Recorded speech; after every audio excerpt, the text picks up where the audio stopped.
네, 안녕하십니까. 고도입니다.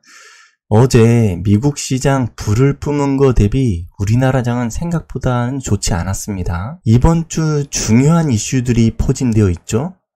엔비디아 실적 발표, 잭슨홀 미팅. 엔비디아 실적에 대해서는 대부분의 언론에서 이미 잘 나온다고 밝힌 상태이죠. 잭슨홀 미팅에서 물가 목표치를 현재 2%에서 3%까지 올려야 한다는 말들이 나올 것 같습니다. 오늘은 짧고 간단하게 세 가지를 이야기 나눠보고 싶은데요. 첫 번째, 잭슨홀 미팅에서 물가 목표치 상향에 대해서 말씀드려 보고요. 두 번째, 월스트리트 기사 중에 신입사원 급여가 감소되고 있다는 기사 내용 전달해 드리고요. 세 번째도 월스트리트 기사인데요. 자동차 연체율이 심각해진다는 기사입니다. 먼저 첫 번째, 물가 목표치 상향에 대한 경제학자들의 의견이 나올 것 같습니다. 지금 상황에서 파월이 그것에 동의한다는 말을 할 가능성은 없을 것 같습니다. 왜냐하면 아직도 근원 인플레이션이 4.7인데요. 설레발치는 발언을 할 가능성은 없어 보입니다. 어느 정도 떨어뜨리고 난 다음에 할 수 있는 이야기가 아닌가 생각됩니다. 이번에 발언은 좀 매파적일 수 있다고 생각합니다. 만약 물가 목표치를 3%로 올리게 된다면 연준에 대한 신뢰가 상당히 떨어질 가능성이 있습니다. 그리고 인플레이션을 잡는데 시간이 오래 걸린다면 언제든 인플레이션이 고개를 쳐들 가능성이 있기 때문입니다.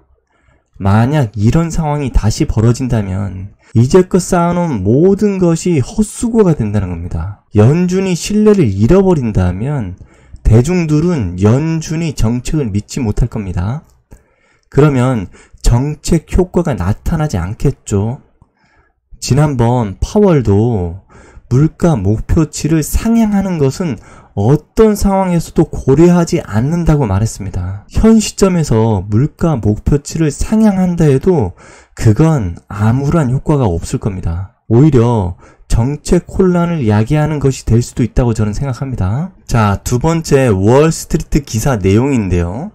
미국 신입사원 급여가 감소했다고 합니다. 가장 큰 폭으로 하락한 분야는 기술, 운송 분야였다고 합니다. 원래 25살 찬탈 브레이보이는 디자인 직무를 찾고 있는데요.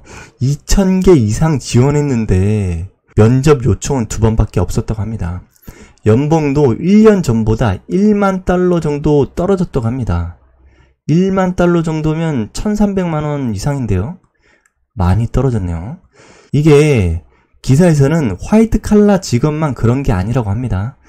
북미 채용 솔루션 업체 LHH 책임자 체인 벌린의 말에 의하면 사람들은 내가 이 사람에게 많은 돈을 주고 있는데 내가 지불한 만큼 가치가 없다고 말한다고 합니다. 현재 근로자를 해고하기도 하고 신입사원 급여도 신중해졌다고 합니다. 재취업도 힘들어지고 있고요. 임시직을 늘린다고 하고 있습니다. 현재 연봉도 삭감되고 있고요. 일도 더 많아지고 있다고 합니다. 그러니까 할 일이 많아진다고 합니다. 자, 그리고요. 세 번째도 월스트리트 기사인데요. 자동차 대출 연체율이 심각한 것 같습니다.